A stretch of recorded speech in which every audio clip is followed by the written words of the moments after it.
मी आपल्या सर्वांचे आभार व्यक्त करतो।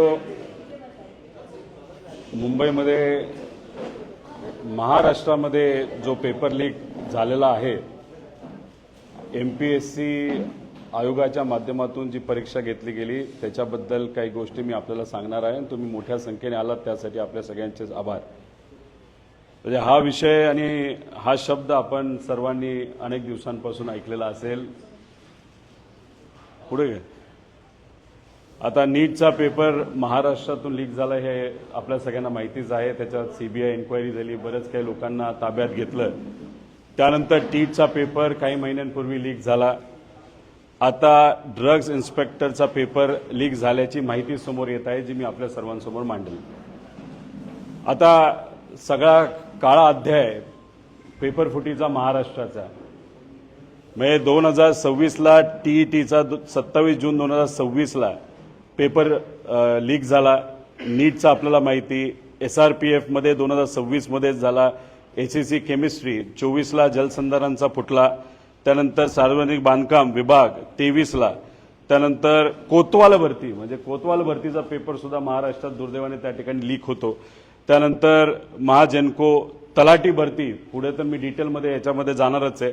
वन संरक्षण, मुंबई उच्च न्यायालय व्यक्तिगत सहाय्यक, म्हणजे ह्या सगळा म्हणजे हा काळा अध्याय आहे। कारण का गरिबाची मुलं परीक्षेसाठी खूप मनापासून परिश्रम घेतात, पण पैसे देऊन आणि फक्त आपल्या विचाराची लोक सिस्टममध्ये जावं यासाठी वेगळ्या पद्धतीचं इथं एक जाळं काही लोकांनी केलंय महाराष्ट्रामध्ये, असं कुठेतरी आपल्याला जाणवतं।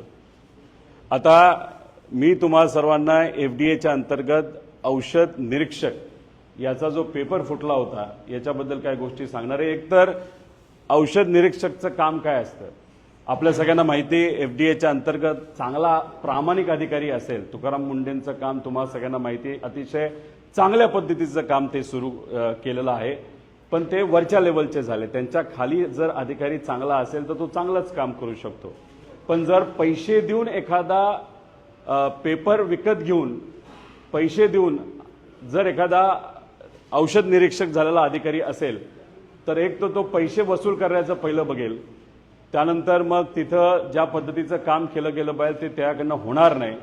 आणि मग औषध निरीक्षक या पदावर जर पैसे देऊन एखादी व्यक्ती गेली तर किती मोठ्या अडचणी येऊ शकतात हे जर आपल्याला बघायचं असेल तर इथं बघा, एक कफ सिरप ट्रॅजेडीमध्ये 22 गरिबांची मुलं तिथं मेली। म्हणजे हा इतका महत्वाचा विषय आणि दुर्दैव असं महाराष्ट्रामध्ये हाच पेपर तिथं फुटलेला आहे। याच पदावर गेलेली लोक, त्यातली काही लोक हे पैसे देऊन पेपर विकत घेऊन तिथं आता अधिकारी बनायला चाललेले आहेत। आता काय झालं तुम्हाला सांगतो। 29 जुलैला 2025ला ह्याची जाहिरात आली। ह्याची परीक्षेची तारीख होती 22 मार्च 2026। एकूण विद्यार्थ्यांची संख्या 44,000 होती। निकालाची तारीख 12 जून 2026 आणि मग तात्पुरती गुणवत्ता यादी ही 22 जुलैला लागणार होती। आणि पात्र उमेदवार 506, त्यातले 150 म्हणजे 506 हे इंटरव्ह्यूसाठी आणि 150 हे आता फायनल त्यातून होणार होते पुढे। आता ह्याच्यात झालं काय की एक क्लास कौतल्य अकॅडमी नंदुरबार, त्या क्लासमधून जो तिथं पाटील जो कोणी माणूस असेल त्याली तो जो पेपर होता, म्हणजे पेपर म्हणजे MPSCचा पूर्ण पेपर फुटला असं आपल्याला म्हणता येणार नाही, पण पेपर सेट करणारा व्यक्ती फुटला। आणि या क्लासेसकडे 90% प्रश्न हे आधीच दिले गेले होते आणि ते दिल्यानंतर तिथे 20 मार्च म्हणजे 2 दिवस आधी, 22 मार्चला परीक्षा होती, 2 दिवस आधी तो परीक्षार्थी उमेदवाराच्या मोबाईलवर तो प्रश्न जे प्रश्न होते 90% ते त्याच्याकडे आले, त्याचा अभ्यास केला गेला। आणि मग ह्यात होतं असं एक समजून घ्या की तो जो क्लासेसचा माणूस आहे तो त्या उमेदवारांना पैशांचा ॲडव्हान्स दिल्यानंतर, पैसे दिल्यानंतर व्हॉट्सअपवर सगळ्या गोष्टी पाठवायचा आणि 2-3 मिनिटांनंतर तो डिलीट फॉर ऑल करून टाकायचा। ह्यात झालं असतं एका उमेदवाराने ते सगळे डाउनलोड झाले आणि फक्त आपल्याकडे पुरावा असावा म्हणून मित्राला ते सगळे पुरावे त्या ठिकाणी पाठवले। त्यामुळे तिथे पुरावे हे आपल्या हातामध्ये आता लागलेले आहेत आणि मग हे असं प्रकरण झालं होतं। हे आहे ॲक्च्युअल प्रश्नपत्रिका आणि हे आहे 2 दिवस आधी जे प्रश्न पीडीएफच्या माध्यमातून ज्या उमेदवारांनी पैसे दिले त्यांना दिलेले हे सगळे प्रश्न आहेत. आता ह्याच्या खोलात जाऊ आपण. आता हे आहे 22 मार्चचे प्रश्न जे आपल्याला एमपीएससीच्या पेपरमध्ये आपल्याला दिसतात. उदाहरण म्हणून फक्त काही त्यातले घेतलेत. हे आहेत 2 मार्च, 2 दिवस आधी जी पीडीएफ वर प्रश्न आले होते त्याचं हे. आता ह्याच्यात बघा, पहिला deficiency of dash prevents normal blood coagulation. आता ह्याच्यामध्ये vitamin A B C D हे जे काही ऑप्शन्स दिलेत एक्झॅक्टली सेम टू सेम. म्हणजे ह्याच्यात व्हिटॅमिन ए पहिल्या क्रमांकावर तिथं ऑप्शन आहे 2, 3, 4 एक्झॅक्टली सेम आलेलं तुम्ही बघितलं. तर chemical shift is measured in हे जे काय H2 असेल पीपीएम असेल हे असेल एक्झॅक्टली तुम्ही बघितलं असेल तर सेम तिथं आलेलं आहे, सेम टू सेम. आणि हे किती 100 पैकी 90 प्रश्न हे मॅच एक्झॅक्टली त्या ठिकाणी होतात. म्हणजे 90% प्रश्न त्या उमेदवारांना पैसे दिल्यामुळे त्या ठिकाणी तिथं दिले गेले. म्हणजे एमपीएससी वर सगळ्यांचा विश्वास नक्कीच आहे, आमचा सुद्धा विश्वास आहे. पण नीट परीक्षेमध्ये जसं पेपर सेट करणारा व्यक्ती फुटला तसंच एमपीएससी मध्ये सुद्धा पेपर जो सेट करणारा पेपर लिहिणारा जो व्यक्ती होतो तो फुटला. आता त्याच्या मागे म्हणजे मी तुम्हाला क्लासेसचं नाव दिलं पण याचा प्रमुख आका कोण आहे हे आपल्या सर्वांना त्या ठिकाणी शोधायचंय. हे वरपर्यंत जातं जे कुठपर्यंत जातं याचा अभ्यास व्हावा अशी आमच्या सगळ्यांची मागणी आहे. पुढे आता ह्याच्यामध्ये हे असे व्हॉट्सअपवर पाठवण्यात आलं होतं. हे कधी पाठवलं तर 20 मार्च म्हणजे 2 दिवस आधी. त्याच्यामध्ये काय काय लिहिलंय मी थोडक्यात सांगतो. हा क्वेश्चन सेट दिलेला असतो तो आहे. यामधून येथील कोणतेही या क्वेश्चनला सोडून जे काही येतील त्यात 10 चुकीचे म्हणजे ह्याच्यातून मुद्दामून 10 चुकीचे सोडवा म्हणजे कोणाला ऑब्जेक्शन येणार नाही असं लिहिलेलं आहे. हे आहे 2 दिवस आधी. पेपर झाला 22 मार्चला. वेळ आहे 12:28 म्हणजे 28 मिनिटं पेपर दिल्यानंतर त्याच परीक्षार्थींनी त्याच्याच मित्राला पाठवलेला हा त्या ठिकाणी तुम्हाला व्हॉट्सअप चॅट आहे. त्याच्यामध्ये त्यांनी जे क्वेश्चन दिले होते त्यामधून 78 क्वेश्चन आले होते ती मी सोडवले. ते सोडून दुसरे एक्स्ट्रा 13 मी सोडवलेले आहेत. 77 ते 78 कन्फर्म सॉल्व्ह केलेले आहेत. याला डिवाइड कर म्हणजे किती हुशार आहे हा उमेदवार बघा. याला मल्टिप्लाय कर ऐवजी डिवाइड कर असं म्हणतो. कारण एक प्रश्न हा 2 मार्काचा होता.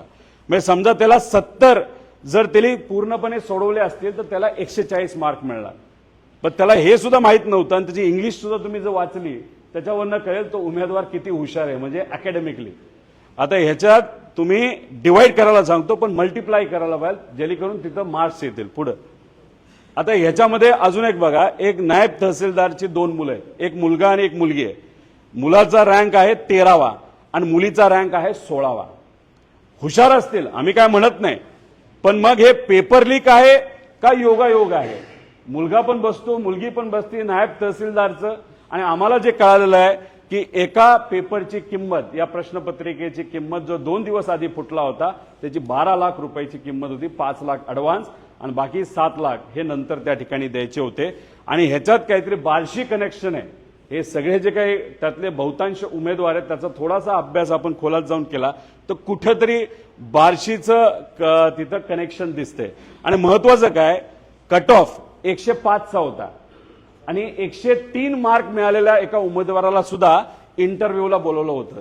हे का बोलवलं, कोणामुळे बोलवलं, कोणाचा दबाव होता, कोणाकडनं प्रेशर दिलं गेलं का ह्याच्यात वेगळे व्यवहार झाले हे सुद्धा त्या ठिकाणी आपल्याला बघावं लागेल. पुढं आता ह्याच्यामध्ये काय काय बघायचंय. अकॅडमिक कमी असेल पण स्पर्धा परीक्षेत चांगली कामगिरी करून जातात असे उदाहरणे तसं बघितलं तर फार कमी असतात. म्हणजे 10वीत फार काटाली पास झालाय, 12वीत एकदा नापास झालाय, एकदा पास झालेला आहे आणि तो एमपीएससी मध्ये खूप भारी करतो असे फार 1% खालची उदाहरणं आहेत. मग याच्यामध्ये काही असे उमेदवार आहेत नाहीतर लोक आहेत की ज्यांना 2दा नापास झालेत पण आता या परीक्षेत पास झालेले आहेत. असे सुद्धा याच्यामध्ये उदाहरणं आहेत असं आम्हाला त्या ठिकाणी काय. त्यामुळे अकॅडमिक बॅकग्राऊंड आपल्याला बघावं लागणार आहे. ह्याच्याच बरोबर काही त्यांनी एमपीएससीचे आधीचे पेपर सोडवलेत सरळ परीक्षेचे पेपर सोडवलेले आहेत, त्यात किती मार्क मिळाले आणि याच्यात अचानक हा सोपा अवघड पेपर असताना सुद्धा याच्यात त्यांना जर उत्तीर्ण झाला असेल तर नक्कीच त्याच्यामध्ये काहीतरी लीक निघेल असं आमचं मत आहे. पुढं आता ह्याच्यामध्ये काय काही तक्रार मुलांनी तक्रार केली, एमपीएससीला तक्रार केली, जिथं खरं करायला पाहिजे. एमपीएससी स्वायत्त बॉडी आहे, एमपीएससीने ही परीक्षा घेतली होती, त्यामुळे अपेक्षा अशी होती की यांना तक्रार केली. कधी केली? ही 21 जुलैला केली. रिझल्ट आला कदाचित 24 जुलैला, म्हणजे किती दिवस आधी, 2 ते 3 दिवस आधी, रिझल्टच्या आधी तक्रार केली एमपीएससीला. आतापर्यंत कुठलंही उत्तर हे दिलं गेलं नाही आणि जेव्हा त्यांना त्या ठिकाणी विचारलं जातं तेव्हा ते म्हणतात की तुमच्यावर पोलिसांची कारवाई करू, तुम्हाला उचलू, तुम्हाला हे करू ते करू. म्हणजे एमपीएससी हे विद्यार्थ्यांचं असणारं संस्था आणि तिथले अधिकारी त्यांना धमक्या देत आहेत की तुमच्याकडे बघू आणि हे करू, तर हे चुकीचं आहे. अजूनपर्यंत एमपीएससीकडनं उत्तर आलेलं नाही. एफडीए चांगले, तुकाराम मुंडेंचं काम आता तिथं चांगलं आहे, लगेच त्यांनी तिथं उत्तर दिलं, पण ते तसं काय करू शकणार नाहीत. त्यांनी जास्तीत जास्त तो सगळा विषय हा एमपीएससीकडे दिलेला आहे. एमपीएससीकडनं अजून त्या बाबतीत कुठलंही उत्तर आलेलं नाही. पोलिसांनी प्रश्नच आहे, अजून काहीच केलं नाही. स्वायत्त बॉडी कसं करायचं, काय करायचं, आता तो आम्हाला फारच चांगला अनुभव आलेला आहे.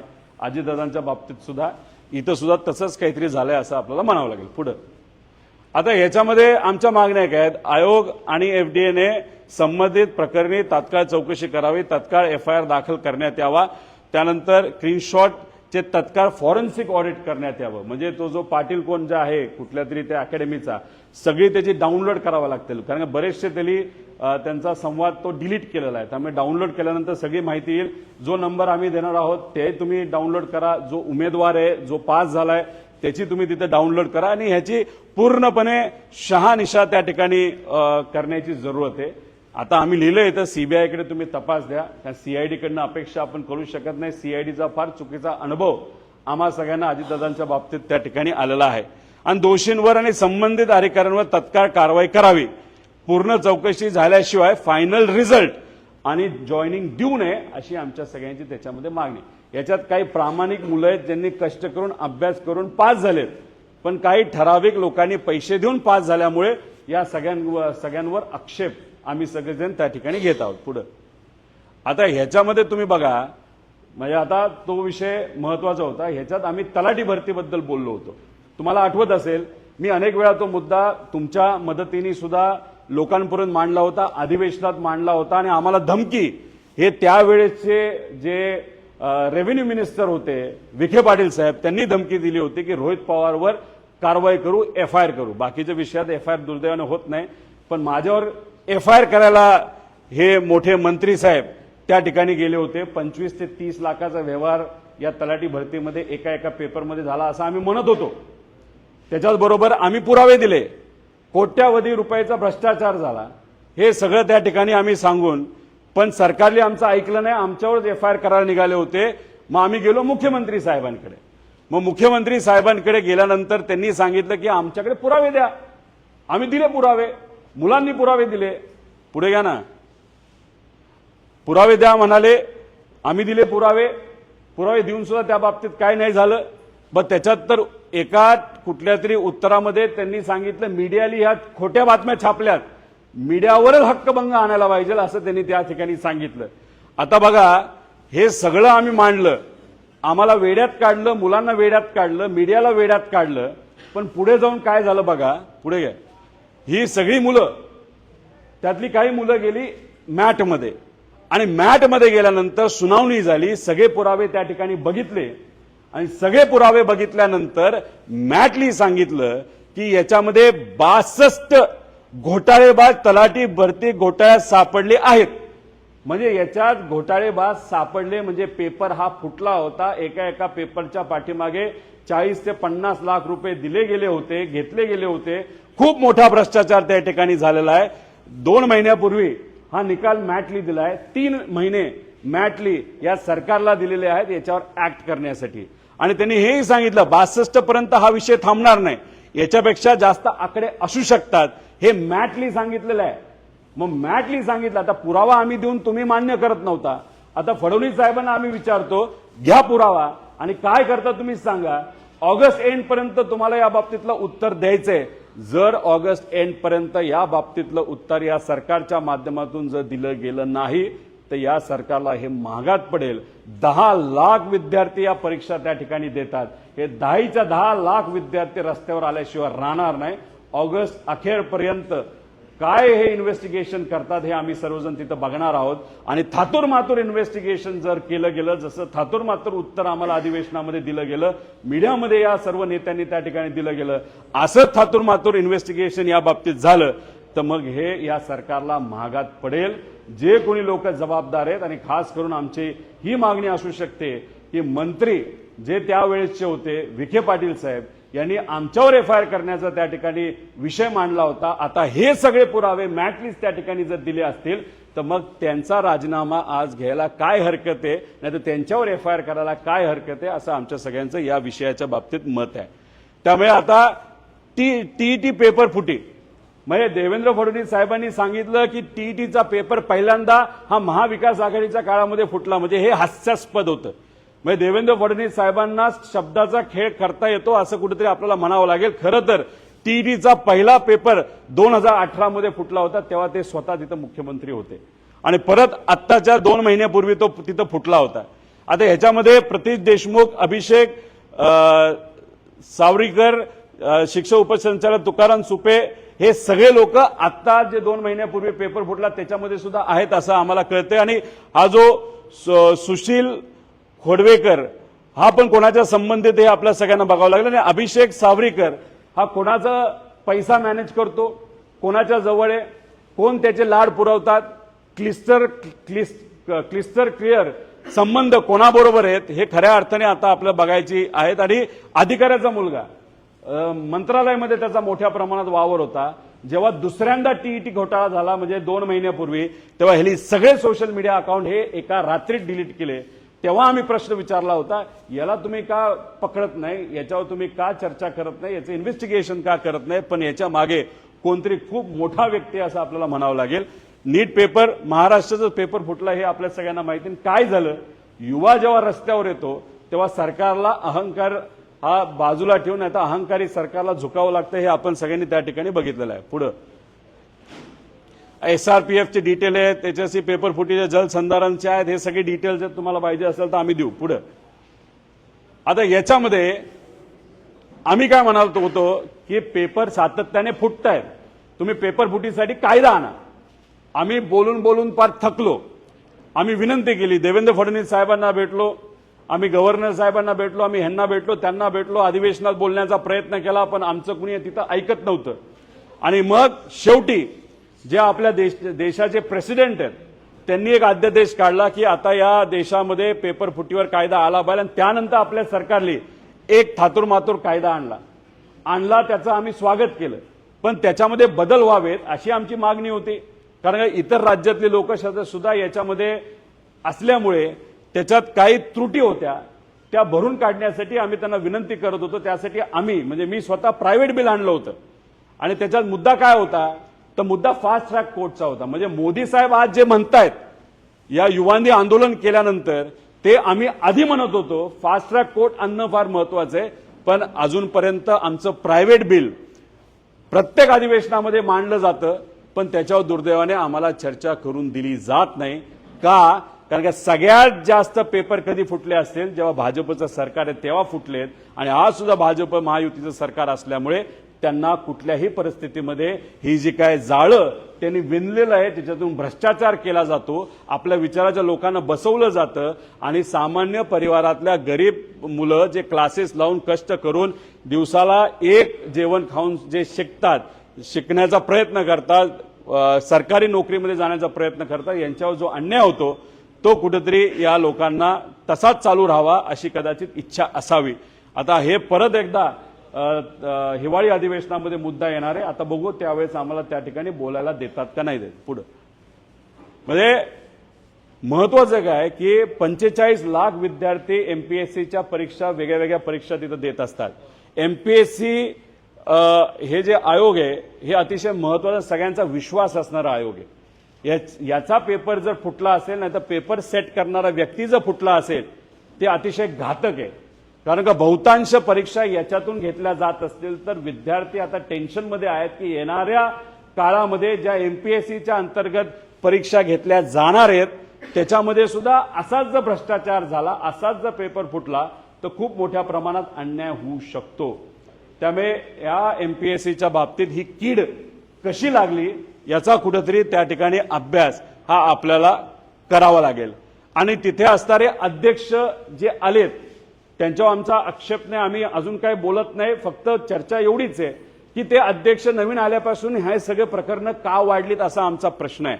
त्याच्याबरोबर ऑनलाईन परीक्षा होऊ नये, ती ऑफलाईन असावी अशी आमच्या सगळ्यांची मागणी असताना मुद्दामून ऑनलाईन घ्यायची हा अध्यक्षांनी का हट्ट धरला हे कुठेतरी त्या ठिकाणी आपल्याला बघावं लागेल।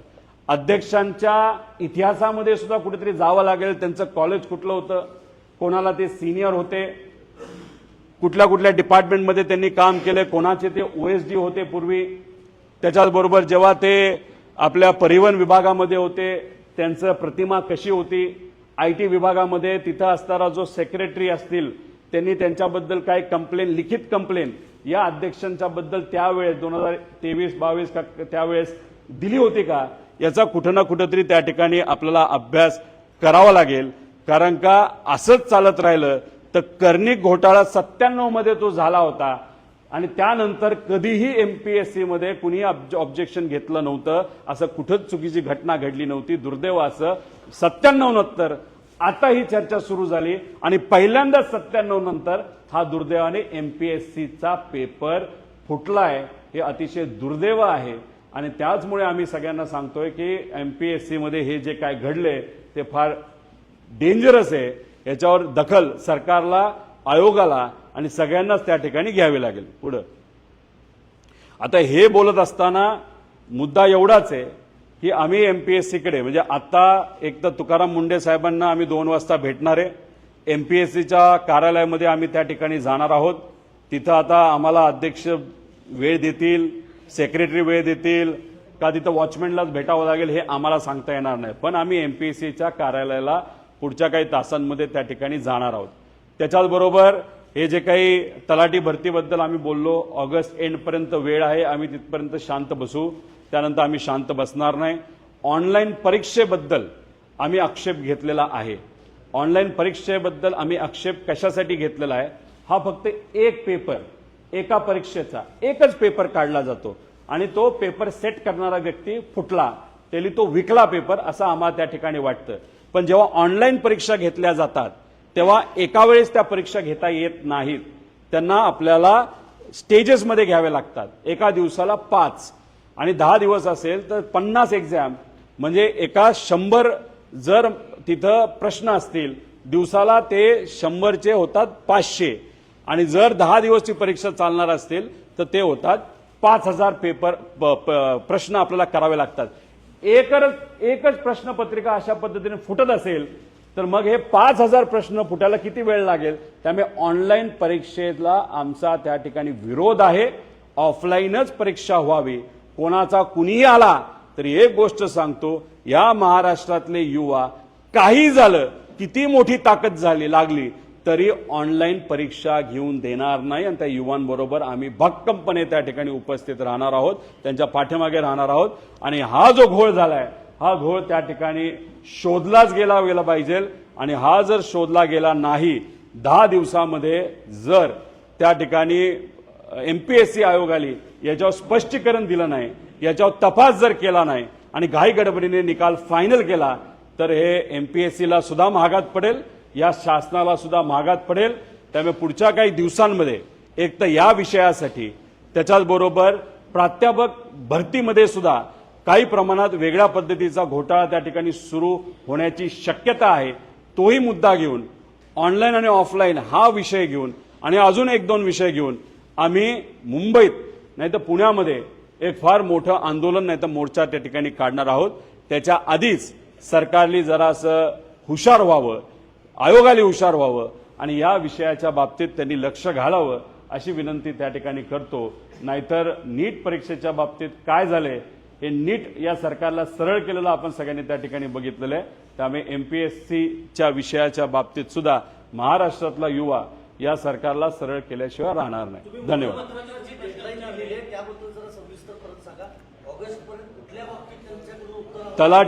तलाठी भरतीच्या बाबतीत जे आम्ही म्हणत होतो की पुरावे आहेत, पुरावे आम्ही देतो, तुम्ही द्या, आम्ही दिले. सगळ्या विद्यार्थ्यांनी त्यांना पुरावे दिले, पण देवेंद्र फडणवीस साहेब जे आपले मुख्यमंत्री आहेत त्यांच्या विभागाने सुद्धा त्या बाबतीत काही केलं नाही. त्यावेळेस जे महसूल मंत्री आहेत विखे पाटील साहेब, त्यांनी तर आमच्यावर कारवाई करायचं सांगितलं, त्यांनी त्या बाबतीत केलं नाही. हा विषय गेला मॅटमध्ये, आणि मॅटमध्ये हे सगळे विद्यार्थी गेल्यानंतर त्या मॅटली जो निकाल दिलाय त्यात 62 लोकांनी घोळ केलाय. हे मॅटली सरळ सरळ सांगितलेलं आहे, आणि हा आकडा वाढू शकतो. आणि मॅटली 3 महिन्याची मुदत ही सरकारला दिलेली आहे, त्यातले 2 महिने झालेत. ऑगस्ट एंडपर्यंत तलाठी भरतीचा विषय आहे. 10 लाख विद्यार्थी पेपरसाठी बसले होते. 150 कोटी रुपये या महाराष्ट्र सरकारने त्याच्यामधून त्या ठिकाणी कमवलेले आहेत. आणि त्याच्या टीसीएस कंपनी होती, टीसीएस वर सुद्धा मॅटली ताशेरे ओढलेले आहेत. आणि आता ऑनलाईन परीक्षा घ्यावी यासाठी जो हट्ट सरकार करत आहे त्यात सुद्धा टीसीएसच आहे. त्यामुळे या सगळ्या गोष्टीला आमचा विरोध आहे. त्यामुळे जे तलाठी भरती त्याचा निकाल, त्याचा जो इन्व्हेस्टिगेशन आहे अजून एका महिन्यात त्यांना द्यायचं, तो एक मुद्दा. पण तो होऊस तर आम्ही थांबणार नाही.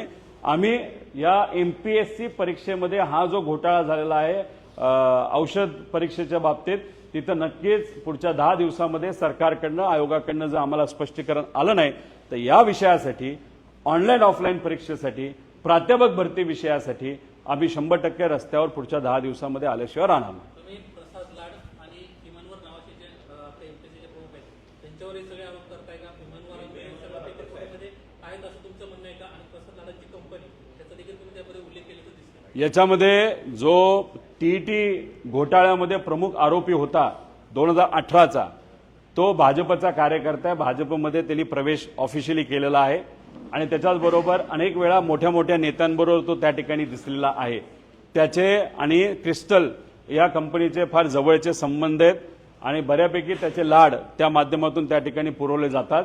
आणि एक फार मोठ्या नेत्याचे आर्थिक व्यवहार हा माणूस त्या ठिकाणी बघतो. त्याचं नाव काय, नाव सवरी का काहीतरी नाव आहे, अभिषेक, तो त्या ठिकाणी आहे. त्याच्याच बरोबर एमपीएससीचे जे अध्यक्ष आहेत त्यांच्या पास्टबद्दल मी सांगितलं. ते नक्कीच पॉवरफुल अधिकारी आहेत, पण त्यांची पॉवर त्यांच्या कर्तृत्वामुळे, त्यांच्या पदामुळे येते, याच्यापेक्षा ते कोणाचे तरी जवळ आहेत याच्यामुळे ती पॉवर आहे अशी चर्चा आहे. आणि मग तशी चर्चा असल्यामुळे त्या माणसाला असं वाटतं की तो जे करेल त्याला कुणी काय करू शकत नाही. असा जर चुकून अहंकार जो केंद्र सरकारला होता, जो या युवांनी हाणून पाडला, असाच जर आयोगाच्या प्रमुखाला चुकून असेल तर मग आयोगाचं वाटोळं झाल्याशिवाय राहणार नाही. जेव्हा आयोगाला अडचण येते तेव्हा लाखो करोडो मुलामुलींच्या स्वप्नाला अडचण येऊ शकते, गरिबांना अडचण येऊ शकते. म्हणून म्हणतो या आयोगामध्ये जर असं काहीतरी घडत असेल, 97 मध्ये एकदा घडलं, त्यानंतर आत्ता हे पहिल्यांदाच त्या ठिकाणी घडत आहे. जर हे असं घडत असेल तर हे आपल्या सर्वांसाठी दुर्दैवी आहे. कारण का एमपीएससीतून चांगले चांगले अधिकारी होत असतात, लोकांची सेवा करत असतात. पैसे देऊन झालेला अधिकारी हा लोकांची सेवा कधी करत नसतो. जेवढे पैसे दिलेत त्याच्यापेक्षा 10 पट पैसे आपल्याला कसे कमवता येतील याचाच प्रयत्न तो करत असतो. तलाठी भरती हे सरळ परीक्षेच्या माध्यमातून झालेली भरती आहे. 40 लाख रुपये देऊन जर एखादा तलाठी झाला असेल तर पहिले 40 आहेत, आणि त्याचं मी सगळं सत्र टीईटी पासून पार पोलीस भरतीपर्यंत हे सगळ्या गोष्टी तुम्हाला सर्वांना सांगितलेल्या आहेत. हे या सरकारमध्ये फार चुकीच्या पद्धतीने त्या ठिकाणी सुरू आहेत. आणि मी फक्त आत्ताच सांगतोय असं नाही, आतापर्यंत या विषयामध्ये आम्ही बोलत आलेलो आहे. पण जेव्हा एमपीएससीचा पेपर फुटला, हे म्हणजे जागा होण्याची वेळ त्या ठिकाणी आली आहे असं आमचं सगळ्यांचं मत आहे. यापूर्वी कोकाटे, निंबाळकर हे सुद्धा पवार कुटुंबियांचे निकटवर्ती होते, ते सुद्धा एमपीएससी अध्यक्ष होते. त्यावेळेस ऑब्लिगेशन केस होत होतं की विशेषतः अजित पवारांचे आणि शरद पवार साहेबांच्या जवळचे होते. मग कुठल्याही अधिकाऱ्याला त्याचे निकटवर्ती आहेत म्हणून हा प्रश्न उपस्थित होता. त्यावेळेस तर परीक्षाही होत नव्हत्या, अनेक वर्ष पेपर होत नव्हते. नाही, विषय एवढाच आहे की आम्ही इथं काय सांगतोय आपल्याला की आता नाही, पेपर फुटलाय, पेपर फुटलाय. ते जे कोणी अधिकारी होत नाही, कोकाटे साहेब असतील, निंबाळकर साहेब असतील, हे सगळे असतील, त्यावेळेस पेपर फुटला अशी चर्चा तर नव्हती एमपीएससीचा. पेपर होत नव्हते असं आपण म्हणत असता तर कदाचित आपल्याला पुरावे सकट आम्ही तिथे देऊ. त्यांच्या काळामध्ये किती पेपर झाले, किती विचारतो त्यावेळेस मुद्दा मी दुसऱ्या नावाविषयी विचार नाही, विषय असा असतो की हा पेपर जे काही आमच्याकडे पुरावे आलेले आहेत, एमपीएससीचा पेपर फुटत नाही अशी समज सगळ्यांची आहे आणि आत्ता तो पेपर फुटलाच. आहे म्हणजे एमपीएससीचा असा दावा येतोय त्यांच्याकडनं सांगण्यात येते की बाबा पेपर लीक झाले नाहीये. काही प्रश्न आहे सगळी ज्यावेळेस दिले जातात त्यावेळेस ते समांतर आहेत. आता तुम्ही व्हॉट्सअपचे जे पुरावे दिलेले आहेत ते तुम्ही ऑथोराइज स्वरूपामध्ये त्या संदर्भाचे तुमचे पुरावे आहेत ते तुम्ही कुणाकडे देणार आहात त्याविषयी काही सांगताय ते सांगा. नाही, आम्ही एमपीएससीकडे जाणार आहोत. त्यांनी आम्हाला परवानगी दिली तर अध्यक्षांना आम्ही भेटू. अध्यक्ष नसतील तर जो दुसरा कुठला अधिकारी असेल त्यांना भेटू आणि जर कुणीच भेटायला तयार नसेल तर वॉचमॅनला भेटू. आम्ही तिथं जाणार आहोत. नाही, विषय एवढाच आहे की हा मुद्दा विद्यार्थ्यांनी मांडला होता पेपरचा रिझल्ट येण्याच्या 2 दिवस आधी. पण दुर्दैव असं एमपीएससीकडनं कुठलंही उत्तर त्याला दिलं गेलं नाही आणि मग जेव्हा विद्यार्थ्यांवर अन्याय होतो तेव्हा काही लोकांना हा विषय हातात घ्यावा लागतो. तो विषय आता आम्ही हातात घेतलेला आहे. त्यामुळे एमपीएससी या बाबतीत काय करते हे आपल्याला बघावं लागेल. अधिकाऱ्यांवर आम्ही आक्षेप घेत नाही, पण जेव्हा एमपीएससी मध्ये एखादा पेपर फुटला अशी जेव्हा चर्चा होती त्याची काही प्रमाणात पुरावे आपल्या समोर येतात तर नक्कीच हे फार मोठी धोक्याची घंटा आहे. हे मात्र त्या ठिकाणी कुठेतरी चर्चा त्या ठिकाणी होत असते आणि एखाद्या अधिकाऱ्याचा बॅकग्राऊंड कसं असतं त्याच्यावरनं तो अधिकारी खरंच त्या सिस्टमला न्याय देऊ शकतो का नाही देऊ शकत अशी चर्चा नक्कीच त्या ठिकाणी होऊ शकते. आणि हे अख्खे सगळे पुरावे हे त्या ठिकाणी आयोगाला दिलेले आहेत. पण मग पुरावे देऊन सुद्धा आयोग जर काहीच बोलणार नसेल तर याच्यावर आम्ही काय म्हणायचं. आता एफडीएने लगेच उत्तर दिलं, लगेच त्यांनी तिथं तपास हा लवकरात लवकर व्हावा असं लगेच त्याच दिवशी सांगितलं. पण एमपीएससीने अजूनपर्यंत जर उत्तर दिलं नसेल तर मग ह्याच्या खोलात खऱ्या अर्थाने जाण्याची जरूरत आहे असं आमचं सगळ्यांचं मत आहे.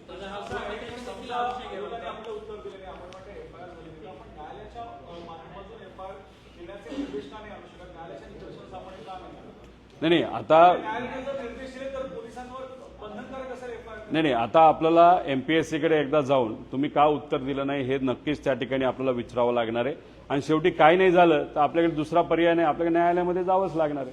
आता न्यायालयाकडे जात असताना आम्ही म्हणतोय की फॉरेन्सिक ऑडिट झालं पाहिजे. फॉरेन्सिक ऑडिट का झालं पाहिजे, कारण तो पाटील नावाचा जो काही क्लासेसचा मालक आहे तो व्हॉट्सअप करायचा आणि 5 मिनिटात तो डिलीट करायचा. त्यामुळे फॉरेन्सिक ऑडिट करत असताना त्याच्याचबरोबर ती सगळी जी काही व्हॉट्सअप चॅट आहे ते रिट्रीव्ह करण्यासाठी एक वेगळ्या टेक्नॉलॉजीज त्या ठिकाणी आपल्याला लागतात. त्यामुळे तो आदेश जर कोर्टाने तिथं दिला आणि तसं जर इन्व्हेस्टिगेशन चांगल्या पद्धतीचं झालं तरच कुठं ना कुठंतरी याच्यातून काहीतरी लोकांच्या मुलांच्या हिताचं बाहेर येऊ शकतं. ते नंदुरबारला एक क्लास आहे त्याचे ते ओनर असावेत असं दिसतंय, कौतिल्य फाउंडेशन. पाटील आणि मयूर ठाकरे यांच्याबद्दल जे काही तुम्ही आक्षेप सध्या उपस्थित केलेला आहे त्या सगळ्या विषयाच्या अनुषंगानं गृह खात्याकडे देखील तक्रार केली होती साधारणपणे 1.5-2 महिन्यांपूर्वी आणि त्या संपूर्ण प्रकरणी आता गृह खात्याकडे देखील माहिती देण्यात आलेली आहे. ही संपूर्ण माहिती जी आहे ती फेक आहे. नापास झालेल्या विद्यार्थ्यांनी मिळून हे सगळं रचलेलं आहे.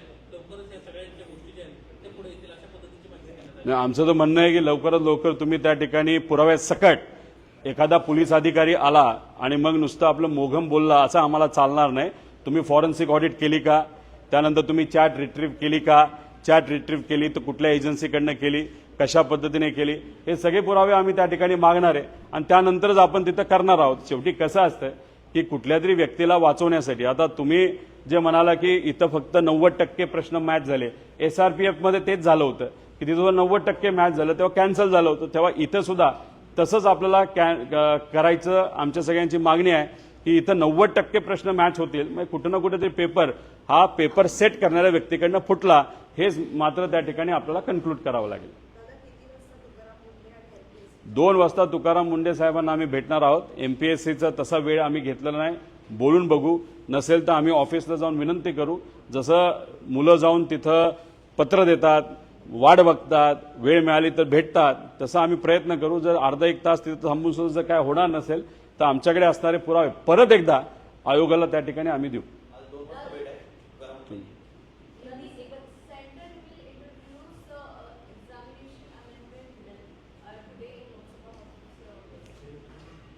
See, ये जो this particular bill in 2024 when NEET exam paper was first, it was leaked for the first time.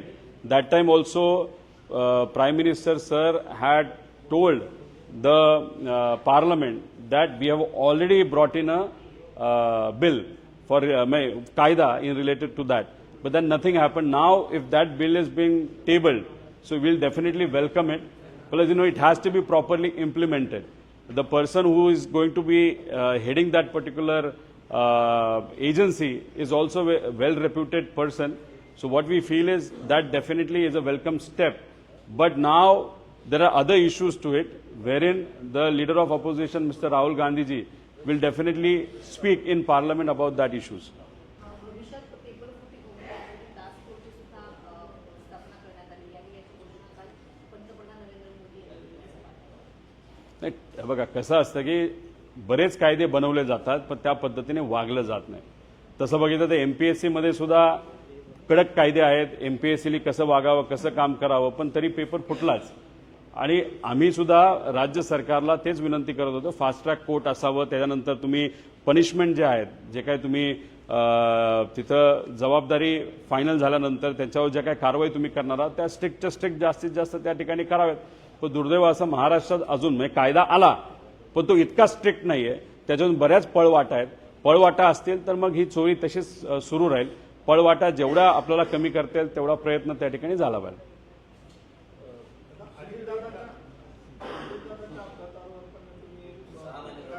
28 तारखेला ती आम्ही ठेवली होती, पण तुम्हालाही माहिती आहे पार्लमेंटमध्ये आता युवांच्या विषयाच्या बाबतीतली चर्चा तिथं सुरू आहे. महाराष्ट्रामध्ये सुद्धा त्या बाबतीतली चर्चा सुरू आहे. त्यामुळे 2-3 दिवसांनी पुढे म्हणजे 30-31 नंतर 1 तारखेला आम्ही त्या बाबतीतली पत्रकार परिषद मुंबईमध्ये घेणार आहोत. अभिजित दिपके यांचं जे आंदोलन आहे त्या आंदोलनामध्ये असं म्हटलं जातं, म्हणजे विशेषतः शिवसेना भाजपकडनं आरोप असा केला जातो की काही युवा राजकीय नेतृत्व त्याचा लाभ घेऊन पाहत आहेत आणि अभिजित दिपकेंच्या जनतेचं जे आंदोलन आहे ते स्वतः स्वारून पाहत आहेत. म्हणजे त्यात तुमचं नाव घेतलं गेलं, आदित्य ठाकरेंचं नाव घेतलं गेलं, परत अमित ठाकरेंचं नाव घेतलं गेलं. हो, पण भाजप आणि शिंदे गटाली आज काही बोललं तर मग काय ते काय गृहीत धरायचं आहे का?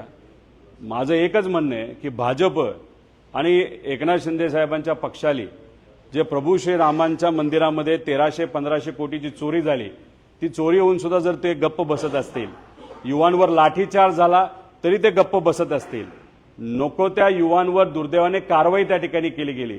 1800 मुलांवर कारवाई या महाराष्ट्रामध्ये झालेली आहे. आज संध्याकाळी 6:30 वाजता आम्ही दाते साहेबांना भेटणार आहोत काही विद्यार्थ्यांना तिथे घेऊन की या सगळ्या ज्या काही कारवाई झाल्या त्या मागे घ्याव्यात. त्यामुळे जेव्हा सामान्य लोकांवर अन्याय होतो तेव्हा मूठ गिळून गप्प बसतात हे सगळे नेते आणि मग कुठेतरी राजकारणाचं कुठेतरी काहीतरी काढायचं म्हणून ते जर तिथं विरोधकांवर बोलत असतील तर हे सिलेक्टिव्ह भूमिका ह्याला आपण म्हणतो. म्हणजे फक्त परिस्थिती बघून काहीतरी बोलायचं.